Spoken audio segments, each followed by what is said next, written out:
Buenas noches, gracias por estar con Televisión Oriental, Canal 23 y su programa Controversia. Estamos en vivo para que usted pueda participar con nosotros en la entrevista de su servidor Controversia, para que usted pueda participar a través de las llamadas telefónicas y también con mensajes de texto que con gusto le vamos a dar a conocer a nuestros amigos invitados y amigas invitadas y a los que están en las redes sociales. Gracias por estar en compañía de TVO. Quiero agradecer hoy en la entrevista de su programa a la licenciada Tania Pastor, abogada, que muy gentilmente ha aceptado la invitación de este servidor y con gusto vamos a hablar de muchas cosas de interés nacional. Y debo de agradecer también a Wendy Clavijo, ella es secretaria para los salvadoreños del exterior. ¿Cómo está la situación allá en los Estados Unidos, los compatriotas que dicen con lo que está sucediendo? ¿Hay preocupación con esa cuestión del TPS?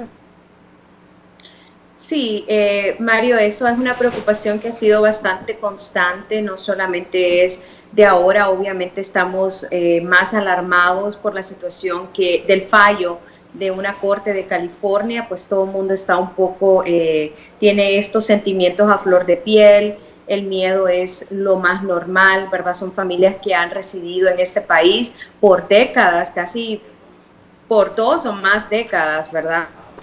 Más de 20 años aproximadamente, y que obviamente mentalmente no están preparados para regresar al país, y la lucha continúa. La lucha es poder obtener una residencia permanente, poder obtener un estatus que no sea tan inestable como lo ha sido hasta hoy para todos los miles de familias salvadoreñas que hay en los Estados Unidos. Hay una situación bien delicada, que es la parte que siempre se ha dicho: miren, es que los consulados no están funcionando, nosotros queremos hacer las actividades normales que queremos, pero a veces necesitamos un documento, el documento que nos acredita que somos salvadoreños, pero a veces nos cuesta. Esta situación ha venido con este nuevo gobierno a cambiar el rostro de la situación que se tiene con anterioridad con los gobiernos. Quiero ponerle la pantalla número 7 para que comencemos a darle cuerpo a la entrevista. Pantalla número 7. A ver, dice la embajadora designada Miliana Mayorga: nuestra prioridad es que los tepecianos obtengan residencia permanente. Esto lo publicó el 3 de octubre a la 1:38 p.m. embajadora Miliana Mayorga. ¿Hay esperanza para los compatriotas que están en Estados Unidos que esta cuestión comience a cambiar? Definitivamente, y pues necesitábamos también la parte diplomática, la representación de una embajadora en los Estados Unidos para poder tocar estos temas, más sin embargo, también tenemos que entender que este tema no solamente parte de nuestro gobierno en El Salvador, sino que también del gobierno de Estados Unidos, quien últimamente pues tiene la última palabra, ¿no? Entonces, el deber o la responsabilidad del gobierno de El Salvador es poder tocar todas las puertas que sean necesarias para poder lograr esa residencia permanente que tanto han pedido estas miles de familias, que si bien sabíamos, ¿verdad?, que era un estatus temporal, se ha alargado por tantos años, que ya es hora, con tantas aportaciones que estas familias han hecho a esta sociedad, porque no han venido a quitar nada, Mario. Los salvadoreños, si nos hemos destacado por algo, es por el esfuerzo, ¿verdad?, el arduo trabajo que siempre hacemos por querer aportar algo a cualquier sociedad a la que nos integramos. Lamentos, quejas y denuncias constantes de los ciudadanos en el exterior manifestando de que los servicios que se dan en los consulados es bien deplorable e inconsistente, y dicen que es necesario hacer cambio, pero algunos han manifestado: es que lo que pasa es que los gobiernos anteriores dejaron su gente ahí y es necesario moverla, dicen, para que esta cosa camine. ¿Y esta situación todavía persiste? Sí, lamentablemente, Mario, estamos en un proceso de cambio. No podemos decir que todo está completamente arreglado en los consulados hasta el momento. La pandemia ha venido a parar muchos de esos cambios que son necesarios, y es bien lamentable, de hecho, decirlo de la manera como tú lo estás diciendo, donde realmente incluso el presidente Nayib Bukele ha dicho que si alguien está haciendo un buen trabajo, no es necesario removerlo como lo han hecho otros partidos anteriores donde han sacado a la gente simplemente por no ser de su partido. Pero nos damos cuenta que esto es algo hasta cultural, diría yo, donde si tú entraste por el frente o por Arena, entonces el trabajo de estas personas es estropear el trabajo del nuevo gobierno, porque no trabajan para el pueblo salvadoreño. En el caso de los consulados, no trabajan para los salvadoreños en el exterior, sino que trabajan para sus partidos. La lealtad no es con los ciudadanos del Salvador, sino que es con su partido político, y eso es lo lamentable. Entonces, sí hay mucha gente que todavía está ahí adentro, ¿verdad? Que no sería justo simplemente decir, pues necesitan salirse porque ellos entraron en otras administraciones, sino que realmente quieren seguir haciendo lo mismo que les permitían los otros gobiernos, y ya los salvadoreños en el exterior también nos hemos cansado de la falta de recursos, de la falta de atención que nos merecemos, porque si algo tenemos los salvadoreños en el exterior son los consulados. Ese es nuestro pedacito de tierra. Importante mencionar, Mario, que algunos consulados, por ejemplo el de Long Island, New York, cubre la parte de Long Island y cubre Connecticut. Aproximadamente son 400,000 salvadoreños que residen en esas áreas, o sea, o que necesitan un servicio consular, con 6 personas en ese consulado nada más trabajando para esa cantidad de salvadoreños. Entonces, también si lo miras de ese lado, pues obviamente 6 personas no dan abasto a esa gran cantidad de gente, ¿verdad? También creo que es necesario mejorar la comunicación y explicar qué son los requisitos, cuáles son los números de teléfono o correos electrónicos donde se necesita hacer de repente una cita o pedir información de qué documento se tiene que llevar para que la persona llegue lista. Entonces, muchas de esas cosas también retrasan todos los procesos consulares y es necesario tomar cartas sobre el asunto. Estoy segura que la canciller está ya sabida, ¿verdad?, de todas estas problemáticas y está trabajando en eso, pero como sabemos, las cosas no suceden de la noche a la mañana. Hemos pasado años con esta escasez de recursos y de buen servicio, que es un gran trabajo, pero tenemos la esperanza que vamos a llegar a obtener un servicio de primer mundo como el que nos hemos acostumbrado en el exterior. Nuevamente con esto que le acaban de darle credenciales como embajadora en los Estados Unidos de Norteamérica a la señora Milena, han salido varios funcionarios o diputados que han desacreditado la calidad profesional de ella. Desde el punto de vista profesional, usted como abogada, ¿cómo está viendo esta situación? Bueno, es muy fácil desacreditar una persona o desacreditar un nombramiento de una forma verbal hacia la población, pero cuando se tiene la oportunidad de cambiar las cosas con las que consideran que no se hace justicia, se hace todo lo contrario, porque, por ejemplo, en la Asamblea Legislativa se habla mucho y se hace bastante show político, conformando una comisión para defender la libertad de prensa, por ejemplo, pero por otra parte hay una ley guardada allí para proteger la libertad de prensa, precisamente, que no aprueban los diputados. O, por ejemplo, hay muchos diputados hablando de nepotismo, cuando sabemos que históricamente en El Salvador el nepotismo ha sido uno de los cánceres más grandes que hemos sufrido, y critican nombramientos no idóneos cuando nosotros venimos de inconstitucionalidades declaradas por nombramientos inidóneos, viniendo de la Asamblea Legislativa, o sobre todo en el tema que dicen, es que la embajadora tiene que ser una persona graduada de Relaciones Públicas o graduada de Historia, etcétera, etcétera, etcétera. Es que ese es el mundo ideal en el que todos quisiéramos vivir. Y ahora, eso no significa que Milena no esté capacitada profesionalmente para desempeñar el cargo. A mí me parece que Milena tiene la personalidad suficiente y sobre todo, algo que nos hace falta mucho en este país es la voluntad de hacer bien las cosas. Milena es una mujer que nos ha mostrado la fortaleza de la que podemos estar hechos ante el ataque incluso de sus mismos pares dentro de la Asamblea Legislativa.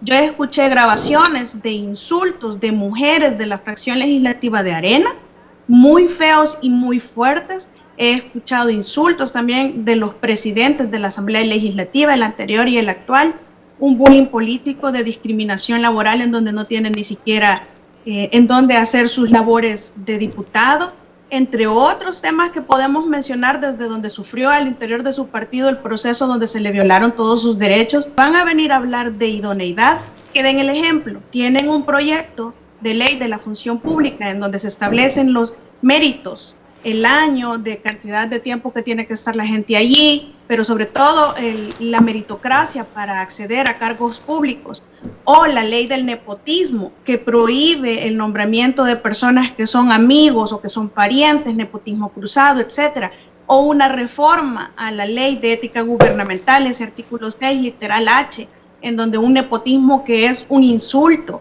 que se regule de la manera que está. Entonces, venir a hablar hacia la población sobre la desacreditación de una persona o de un nombramiento, teniendo esos proyectos engavetados desde hace más de 10 años, eso solo demuestra que los salvadoreños tenemos que estar muy atentos porque ya abrimos los ojos y no podemos permitirnos cerrarlos nuevamente. Ejemplo más claro en la ley de probidad que aprobaron en el año 2016 y que la Corte declaró inconstitucional a través de la sala. Y como esos podemos poner muchos ejemplos. El voto en el exterior. Escuchaba yo al doctor Olivo Granadino como magistrado descargando totalmente en el presidente de la República la responsabilidad que el voto en el exterior no sea una realidad para el 2021.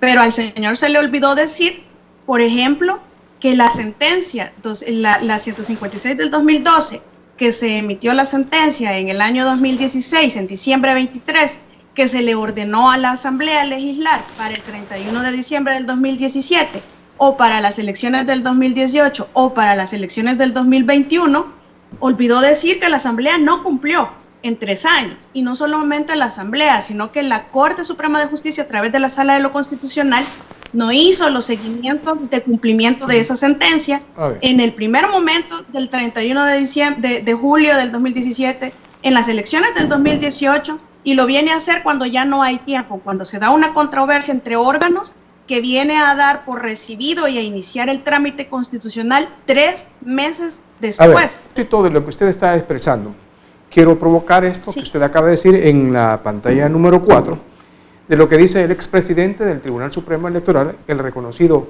Julio Olivo. Y él menciona lo siguiente en esa pantalla.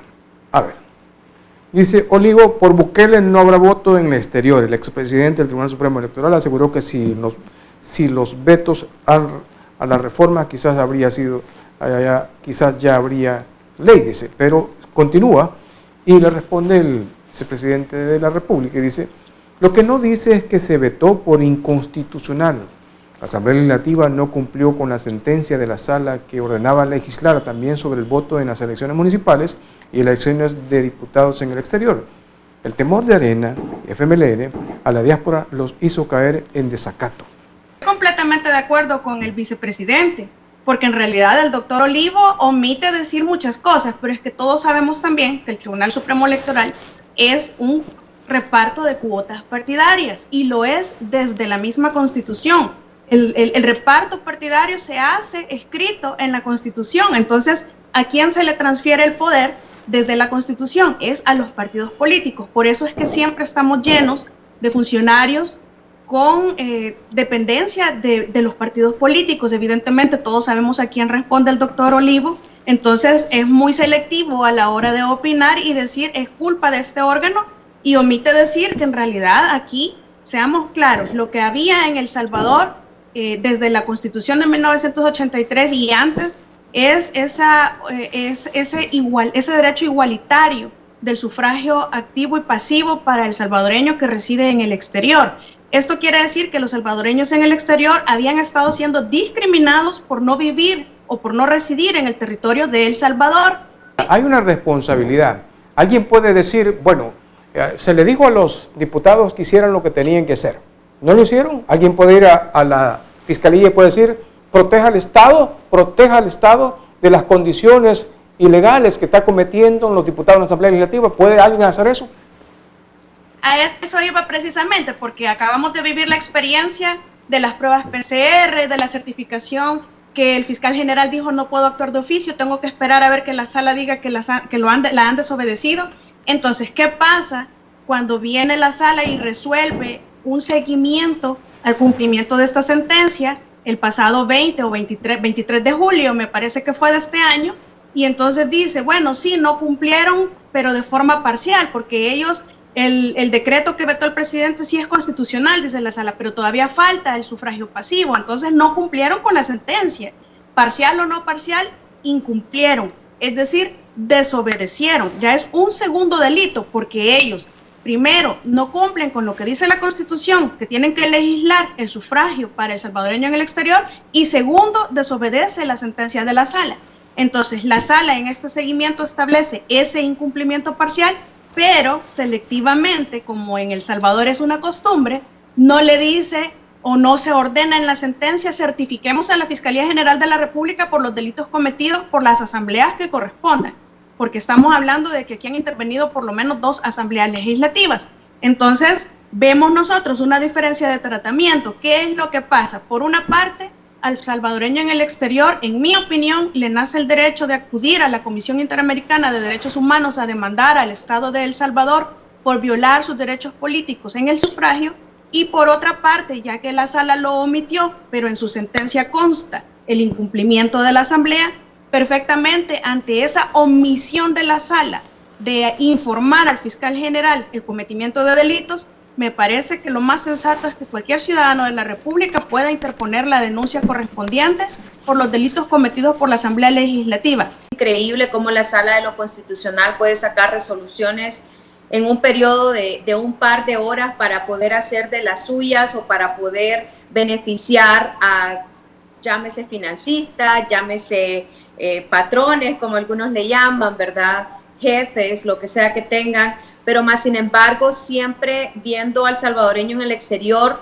como si estuviera en el patio de atrás de la casa. Y las cosas no son así, Mario.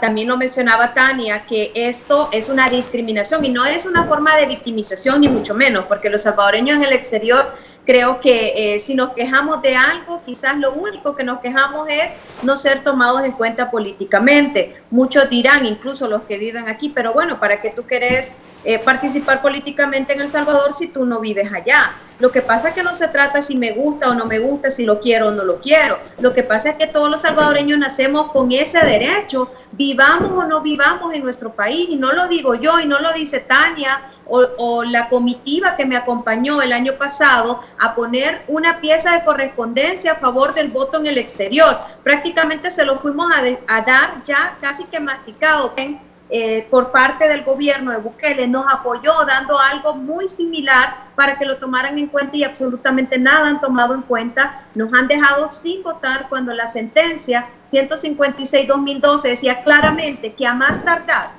que tenían que cumplir para que pudiéramos participar en el 2018.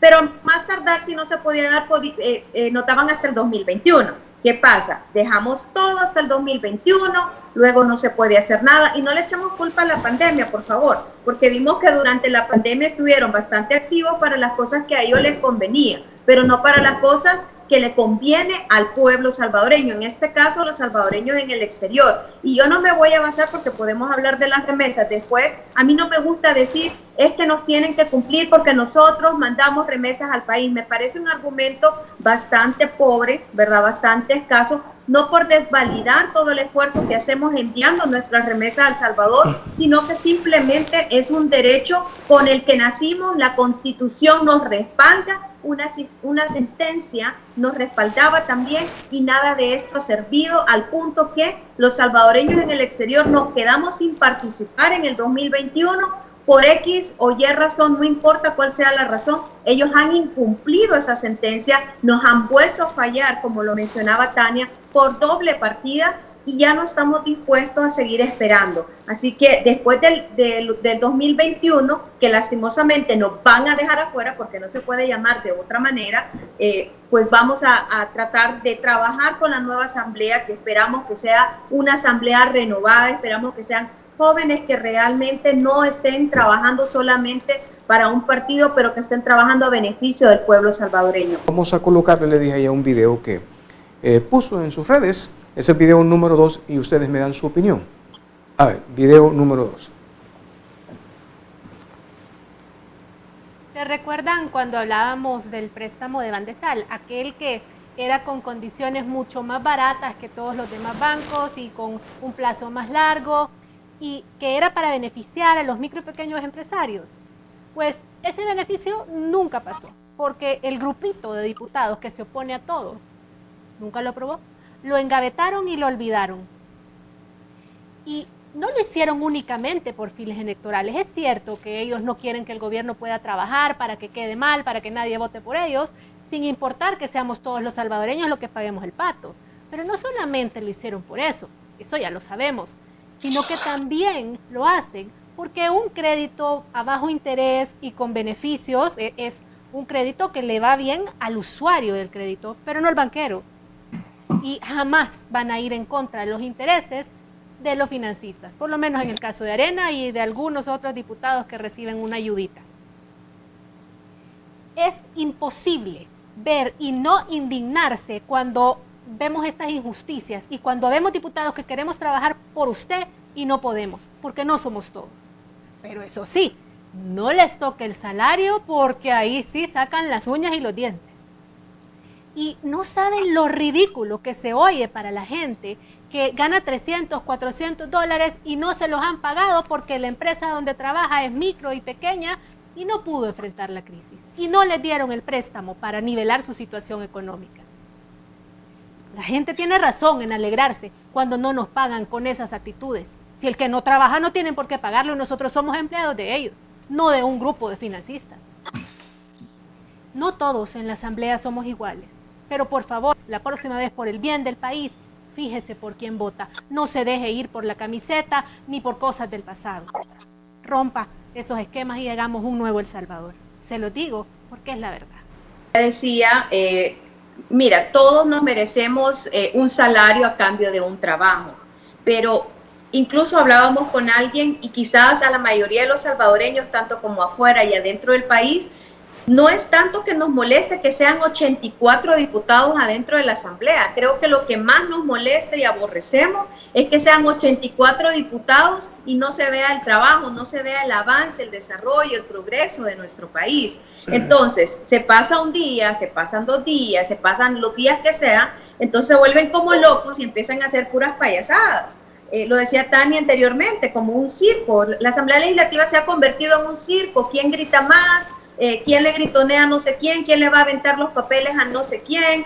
¿Quién dice que odia a Bukele? ¿Quién dice a Bukele dictador? O sea, se han vuelto unos payasos completamente, y no porque esté yo defendiendo que por qué no se les pagó, pero yo creo que la mayoría de los salvadoreños, tanto como afuera y adentro, nos sentimos como si le estuvieran dando un poco de la medicina que se merecen, pues, porque a ellos no les ha importado que, por ejemplo, el salario mínimo de los empleados en el país no pase de 300 sin contarle los descuentos, ¿verdad? Que creo que por ahí salen como 278, no tengo las cifras exactas, pero bajo $300 en un país que gastas como si estuvieras en Estados Unidos, sino más dinero incluso. En primer lugar, quiero destacar la gravedad que significa que el ministro no haya venido y la complicidad del director de la Policía Nacional Civil, quien debía garantizar que el ministro de Hacienda viniera este día a la comisión especial. No es a los diputados que les viene a rendir cuentas, es a los salvadoreños que merecen saber a dónde está su dinero. Vale la pena preguntarse por qué la negativa constante de no venir y ser cuestionado por los diputados de a dónde ha ido a parar el dinero. Y peor aún, no respetar la ley cuando están en estricta obligación de cumplir con las leyes de la República y no menospreciar la institucionalidad del país. Hoy el ministro no vino, él no envió una justificación y no dijo por qué no podía venir. Incluso a través de las redes sociales sigue mofándose de la institucionalidad del país y adujo que iba para la inauguración de un parque eólico en lugar de venir a cumplirle a los salvadoreños en la rendición de cuentas.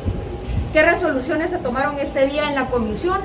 Precisamente de enviar certificación al fiscal general de la República para que pueda determinar si existe un posible delito por parte del director de la Policía Nacional Civil, y también se tomó el acuerdo de que cada grupo parlamentario va a llevar la moción al interior de sus partidos.